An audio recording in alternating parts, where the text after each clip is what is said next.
Sir, Annamalai அவருடைய பேச்சு ஒரு பெரிய பேசு பொருளா மாறி இருக்கு. என்ன சார், என்ன நெரேட்டிவ், என்ன போயிட்டு அந்த வாக்குகள் மண்ணோட மண்ணா போயிடக்கூடாதுன்னு அவர் நினைக்கிறார்.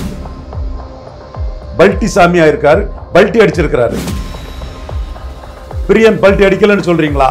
எடப்பாடி பழனிசாமி 2024 ஸ்டாண்ட்ல இருந்து பல்டி அடிக்கலன்னு சொல்றீங்களா? மற்றவங்களை ஈஸியா ஏமாத்துறதுல கில்லாடி. யாரு இங்க தில்லு முள்ளு தெட்டி திரிச்சாலும் பிஎம்ஓல தப்ப முடியாது. ஏன்னா மோடி கிட்ட நாங்க தெளிவா சொல்லிட்டோம். சார், இப்ப அவரு சொல்றாரு, என்னை பொறுத்தவரை பாஜக ஆட்சி தான் வரணும், என் மனசுக்குள்ள நிறைய இருக்கு, நேரம் வரப்போ சொல்றேன். Q&Q Pharmacy. Invest smart, earn extraordinary, guaranteed return, 100% buyback assurance. Q&Q Pharmacy.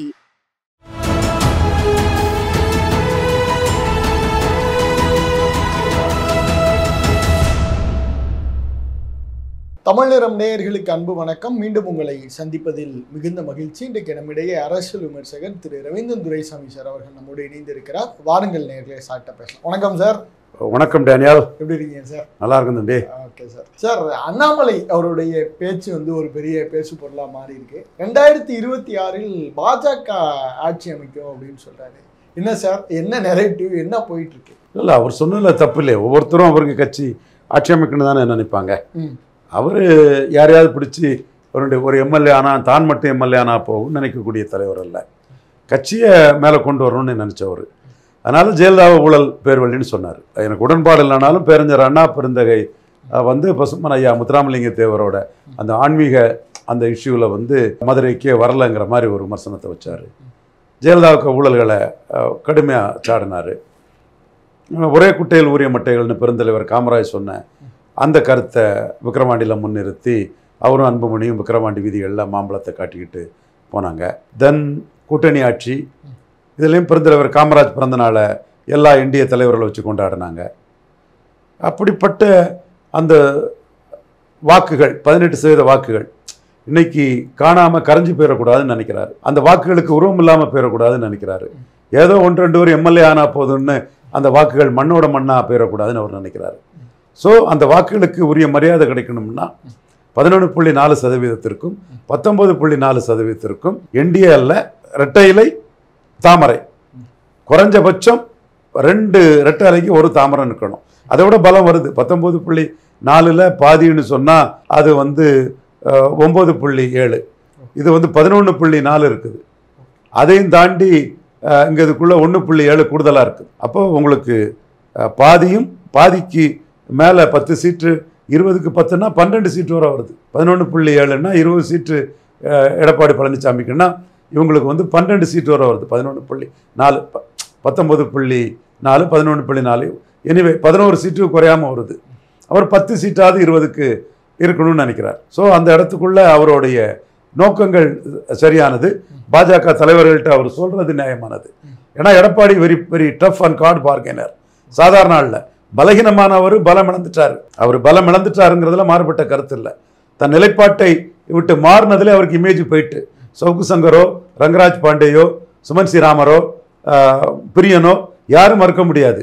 2024 Congress வேண்டாம் பாஜக வேண்டாம் நிலைப்பாட்டில் சீமான் இருந்தார். அதே நிலைப்பாட்டில் தான் எடப்பாடி பழனிசாமி இருந்தார். ஆனால் தாக்கு பிடிக்க முடியாது.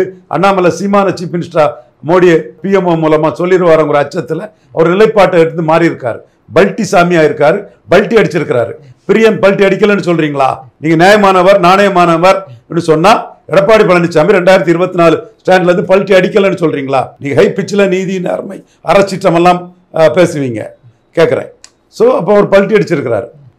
அவர் பல்டி அடிக்கிறதுக்கு காரணமே அண்ணாமலை சீமான சீஃப் மினிஸ்டர் ப்ரொஜெக்ட் பண்ணிடுவாரோ இந்த அச்சம் அவருக்கு வரவே, அதனால தமிழ்நாட்டில் தெற்கு, மேற்கு, சென்னை பல பகுதிகளில் 3வது பேருவோம் கீழே போயிருவங்கனால உள்ளே வந்திருக்கிறாரு. அப்போ அண்ணாமலையின் அரசியலில் அச்சப்பட்டு உள்ளே வந்திருக்கவருக்கு இது சட்டமன்றம், பாராளுமன்றம் 2021 எல்முருகன் எடுத்த 2.7 பங்கிடக்கூடாது. அண்ணாமலை எடுத்த 11.4, அவர் எடுத்த 19.4, 2க்கு 1. இதுதான் இன்னைக்கு பாஜக தொண்டர்களும் என் கருத்தை மதிக்கிறாங்க.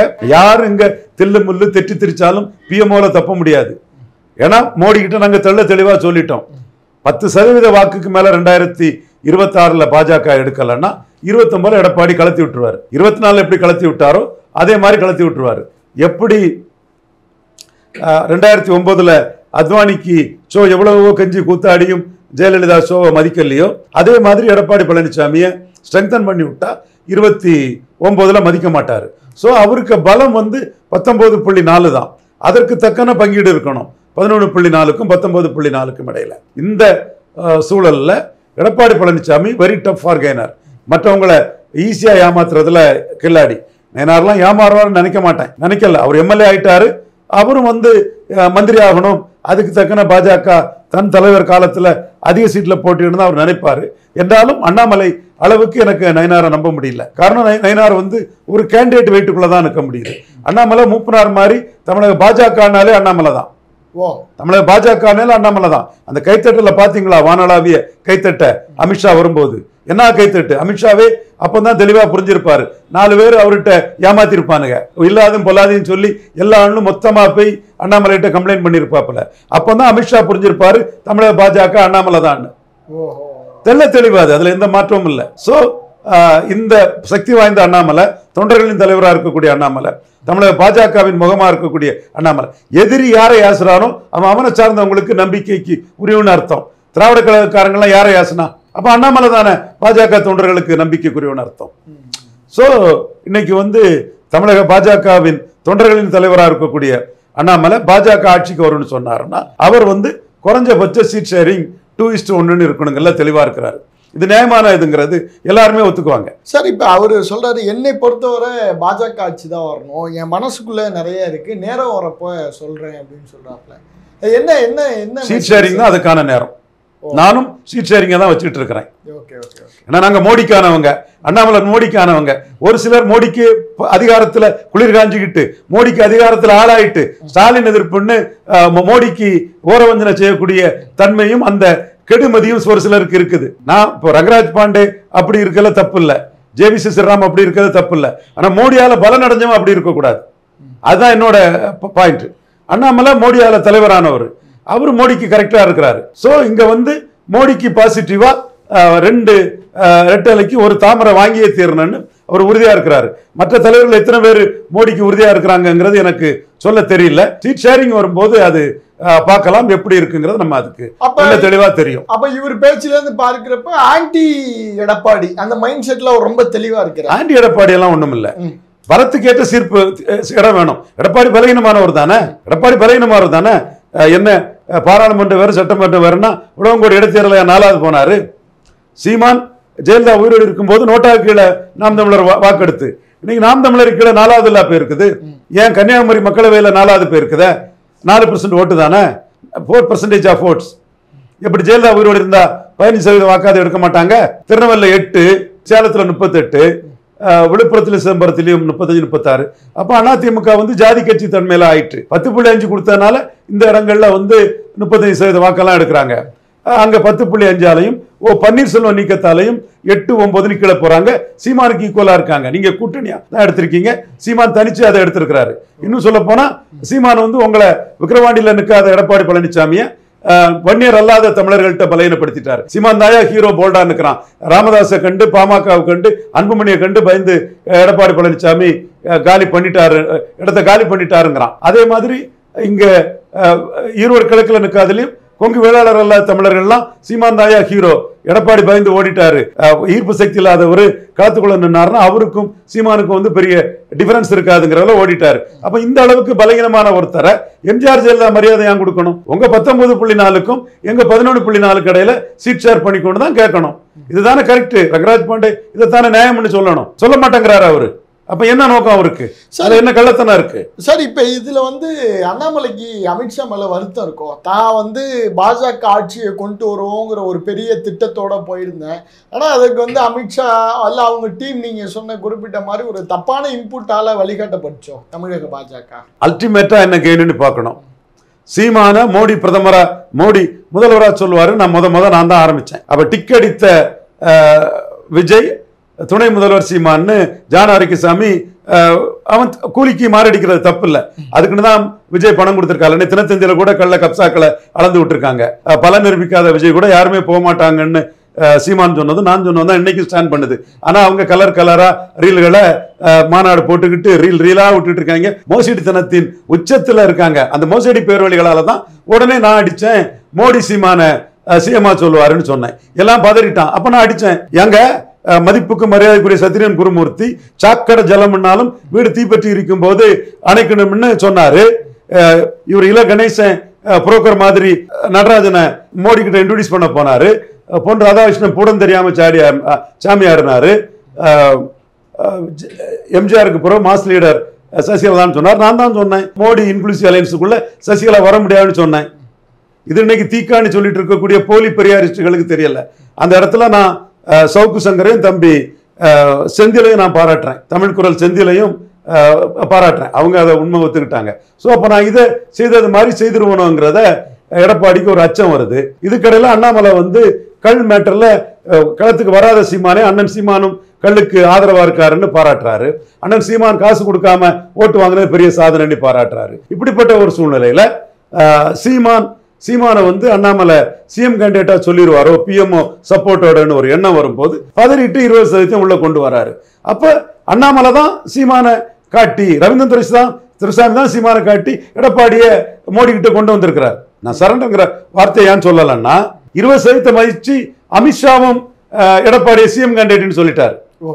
சோ அப்போ அண்ணாமலை அந்த இடத்துக்குள்ள எடப்பாடி பல்ட்டி அடிக்கிறதுக்கும் எடப்பாடி பதறிட்டு போய் 2வது இடமே நமக்கு போயிருமே 3வது போயிருமோன்னு உள்ள வர்றதுக்கும் காரணம் அண்ணாமலைக்கு அரசியல். சோ ரவீந்திரன் துரைசாமி மோடிக்காக பண்ணாலும் அண்ணாமலை பாஜக தலைவரா பண்ணினாலும் 20% உள்ள கொண்டு வந்திருக்காங்க. சோ அது சாதனை தான், அதை நம்ம மறுத்து பேச முடியாது. பட் அந்த 20% அண்ணாமலையை காவு கேட்குது.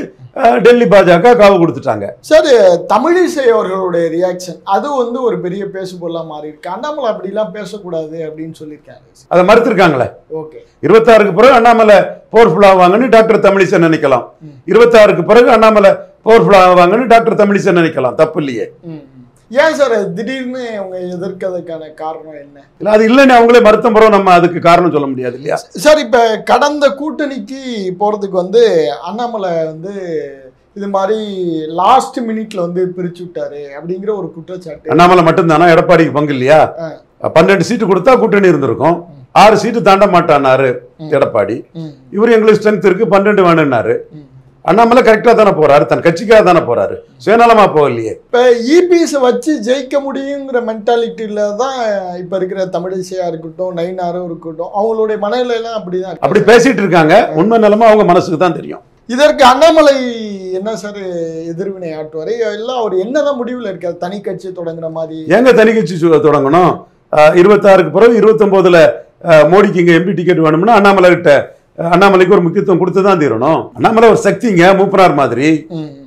அது எப்படிங்க அண்ணாமலைய டெல்லி பாஜக தலைமை மதிப்பு கொடுக்காம செயல்பற்ற முடியும்? அன்னைக்கு 18% வந்ததுன்னா அது பிஜேபிக்கு 11.4 வந்ததுன்னா 4-5% ஓட்டு அண்ணாமலைக்கு ஓட்டே இருக்குங்க. நீங்க 5.5% தானே தாமரையில பொன் ராதாகிருஷ்ணன் ஐயா எடுத்தாங்க. அப்ப அது 5.5%. அப்ப அன்னைக்கு கூட்டணியா பார்த்தா தேமுதிக, மதிமுக, கொங்கீஸ்வரர்லாம் இருந்தாங்க. அதை விடுங்க, தாமரையில் எடுத்த ஓட்டை மட்டும் பார்ப்போம். அன்னைக்கும் கூட்டணி ஆள் இருந்தாங்க, இன்னைக்கு கூட்டணி ஆட்கள் இருந்தாங்க. அன்னைக்கு தாமரையில் மட்டும் 5.5% எடுத்தாங்க. நீ தாமரையில் மட்டும் 11.4 எடுத்துட்டார. அப்போ அந்த 4 பேரையும் கழிச்சு பார்த்தா கூட 9% தாமரையில் வருது. எப்படி பார்த்தாலும் 4% ஓட்டு. அதுவும் அன்னைக்கு மோடிக்கு சாதகமான ட்ரெண்டு. இன்னைக்கு மோடிக்கு கொஞ்சம் மெஜாரிட்டி வராத ட்ரெண்டு. இதுல ஒரு 4% டிஃபரன்ஸ் காட்டிட்டாருன்னா ஒரு 4-5% வாக்கு அண்ணாமலைக்கு வாக்கே இருக்கு. அண்ணாமலைக்காக வாக்களிச்சவங்களே இருக்கிறாங்க. எத்தனை பேரை ஆண்ட சொல்லியிருக்காங்க, எத்தனை இளைஞர்கள் சொல்லியிருக்காங்க. அந்த 4-5% வாக்கு டிரான்ஸ்பர் ஆகலைன்னா அந்த அணி என்ன ஆகும்? அது அந்த 4-5% வாக்கை கோட்டை விட்டுட்டோம்னா 29ல மோடிக்கு எப்படி வெற்றி வாய்ப்பு வரும்? 30 சீட்டு 29ல மோடிக்கு தமிழ்நாட்டில் கொண்டு வரணும்னு நம்ம பண்ணவங்க நினைக்கும் போது அண்ணாமலையோட 4-5% வாக்கை விட்டுட்டு எப்படி செயல்பட முடியும்? ஸோ அண்ணாமலை தவிர்க்க முடியாத சக்தி. அண்ணாமலை யார் ஏசுறா பாருங்க, திகாகாரன் தான் ஏசுவான். சார், இப்ப தமிழிசையோட இந்த பேச்சு அவங்க மறுத்தாலுமே சார், இப்ப அமித்ஷா வந்து அண்ணாமலையை பேக்கப் பண்ணல அப்படிங்கிறப்ப எல்லாரும் அடிச்சு பார்ப்போம்னு நினைக்கிறாங்களா? அதெல்லாம் முடியாதுங்க. 26 எல்லாரும் எல்லா காலமும் ஒரே மாதிரி இருக்க முடியாது. 26க்கு மேல அண்ணாமலை கை வாங்கிட்டுன்னா மூப்பனாருங்க எப்படி பெர்பச்சுவல் தலைவரா இருந்தாரோ அதே மாதிரி அண்ணாமலை ஒரு பெர்பச்சுவல் லீடராட்டு தமிழக பாஜகவுக்குள்ள இருக்கலாம் இல்லையா? ஸோ அதையும் பார்த்து தான் தமிழிசை போன்றவங்கலாம் தங்கள் காய்களை நகர்த்துவாங்க. சார் இப்போ இபிஎஸ்க்கு அண்ணாமலை இருக்கிறதோ இல்லாமல் அண்ணாமலை வந்து முன்னிலைப்படுத்துறதோ ஒரு நெருக்கடியாக தானே சார் இருக்கும். அது சொந்தமா இவர் எதுவும் பேசல. ஒருக்கா செவன் மேல சென்னி மேல அண்ணாமலைன்னு அண்ணாமலை ஒரு ஆளே இருக்காத மாதிரி பேசினாரு. அன்னையில இருந்து நம்மளும் அடிச்சுட்டு தான் இருக்கிறோம். இப்போ அப்படி வெளிப்படையாதும் ஒரு காட்டல, உள்ளுக்குள்ள இருக்கலாம். சார் இப்போ அது பிஜேபி ஆட்சி என்டிஏ ஆட்சி அப்படின்னு சொல்லி எடப்பாடி ஒரு நெருக்கடிக்குள்ளார ஹோல்ட் பண்ணலாம். எடப்பாடி சமர்த்தர், திறமசாலி, ராஜதந்திரி, பட் பலகீனமானவருங்க. பல்டிசாமிங்க 19.4 தாங்க அவருக்கு ஸ்ட்ரென்த்து. பல்டிசாமி ஏன் 2024 இடத்துல இருந்து மாறுறாரு? மக்கள் அதை சிரிக்கத்தானே செய்வான். ஒரு நேர்மையற்ற நாணயமற்ற அரசியல் விமர்சகர்கள் டெல்லி சென்னையில இருந்துகிட்டு அதை பல்ட்டி அடிச்சவருங்கிறத மறைக்கலாம் பிரியன் போன்றவர்கள். பல்டிசாமிங்கிறது உண்மைதானே. 24 நிலைப்பாட்டில இருந்து மாறினவர் தானே அவரு. அதே மக்கள் மத்தியில அவருக்கு செல்வாக்கு அடிச்சிருக்குமே. என்னையா லீடர் இவர் லீடர்ஷிப் இல்லாத இதை ஒரு சொன்ன வார்த்தையை காப்பாத்தாம அடிக்கடி பல்ட்டி அடிச்சுட்டு இருக்காரு தானே மக்கள் பார்ப்பான். சார் இப்போ இதுல வந்து பாஜக 100 சீட் வரையும் பார்கெயின் பண்றதுக்கு வாய்ப்பு இருக்கா சார்? ஏன்னா 100 சீட் வரையும் கேட்பாங்களா சார்? எடப்பாடி 150ன்னா இவங்க 75 நிற்கணும். எடப்பாடி 120ன்னா இவங்க 60 நிற்கணும். நான் இது தாமரை மட்டும்தான் சொல்றேன். மற்ற பாமக, தினகரன், வாசன், பன்னீர்செல்வம் அவங்கள சொல்லலை. இவங்களுக்குள்ள இந்த இது இருக்கணும். அதுதான் 29ல் மோடி ஐசோலேட் ஆகாம பார்த்துக்கணும். அல்ல டிச் பண்ணிடுவார். Master the art of teaching Edappadi Palaniswami சில மணியிடம் சொல்ற மாதிரிலாம் இருக்க மாட்டார். டிச் பண்ணிட்டு போயிடுவார். இப்போ 21 மாதிரி இருக்காதுல்ல சார் எடப்பாடிக்கு பார்கெயின் பண்றதுக்கு? 21 மாதிரினா ஓபிஎஸ் இருந்தாரு, ரெட்டதளம் இருந்து. இப்போ ஓபிஎஸ் போனதுலையுமே பிரஜாதிகள் வந்து கொங்குல எடப்பாடிக்கு எதிராக போயிட்டாங்க. அதுவும் ஈரோடு கிழக்குல சீமான் நிற்கிறாரு. இவரால் நிற்க முடியாதுங்கும் போது சீமான் தாயா மக்கள் தொண்டன் எல்லா இடத்துலையும் நிற்பார். இவரு மேனாமினிக்கு மேம்போக்கு அரசியல்வாதின்னு நான் வெள்ளாள கொண்டர்கள் தெளிவாக நினைக்கிறாங்க. அப்போ ஓபிஎஸ் இருக்கும்போது இந்த செல்வாக்கு இப்போ இருக்குன்னு நம்ம எப்படி எடுக்க முடியும்? அதே மாதிரிதான் விக்கிரவாண்டியிலையும் பாமகவை கண்டு வன்னியர்களை கண்டு பயந்து ஓடிட்டாரு. சீமான் தாயா போல்டா வந்து நின்னான்னு நான் வன்னியர் தமிழ்ஸ் நினைக்கிறாங்க. அவன் பழைய செல்வாக்கு இருக்குன்னு எப்படி நினைக்க முடியும்? சார் இப்போ ஒருவேளை சார் கடைசி நேரத்தில் அணி மாறுறதுக்கு எடப்பாடி வாய்ப்பு இருக்கா? ஏன்னா நீங்க தான் மாஸ்டர் டீச்சிங்லாம் சொல்றீங்க. கடைசி நேரத்தில் அப்படி அதை பாஜக அலோவ் பண்ணுமா சார்? பிரியன் போன்றவங்க அதைத்தான் சொல்றாங்க, எதிர்பார்க்கிறாங்க. திராவிட கருத்தியலாளர்கள் எதிர்பார்க்கிறாங்க. பட் என்ன சிக்கல்னா அண்ணாமலை சீமான சிஎம்மா சொல்லிடுவாரு என்கிற அச்சத்துல தானே உள்ள வந்தீங்க. நீங்க போனாலும் அதிமுக பிளவுபடுமே. வேலுமணி அதுக்கு போக மாட்டார். அவங்க கூட தென் மாவட்டத்தில் அதிமுக போக மாட்டாங்களே. மெட்ராஸ் சிட்டியில் இருக்க அதிமுக போக மாட்டாங்களே. சீமானே சிஎம்மா சொல்லிட்டு போவோம். இவரு அண்ணா விஜயை கூப்பிட்டுக்கிட்டு அவர் பாட்டுக்கு போட்டுன்னு தான் நினைப்பாங்க. ஸோ அந்த சிக்கலும் அவர் இருக்கிறதுனால போக மாட்டார்னு நான் நினைக்கிறேன். ஆனால் போகணும்னு திராவிட கருத்தியலாளர்கள் பாஜகவுக்கு இங்கே ஒரு ஃபுட்கோல்டு கிடைக்க கூடாதுன்னு நினைக்கிறவங்க கருதுறாங்க. நான் சீமான மையமா வச்சு பாஜக அவரை கொண்டு வந்தது பெரிய சாதனைன்னு பிஎம்ஓக்கு தெரியும், மோடிக்கு தெரியும். ட்ரால் பண்ணவனெல்லாம் இப்போ வாங்கப்பா உங்க எடப்பாடி தான் பல்டிசாமி ஆயிருக்காரு, ரவீந்திரன் துரைசாமி சாதிச்சுட்டேன்னு பிஎம்ஓல இருந்து என்ன பாராட்டுறாங்க. Oh sure. நன்றி நன்றி. Q&Q Pharmacy.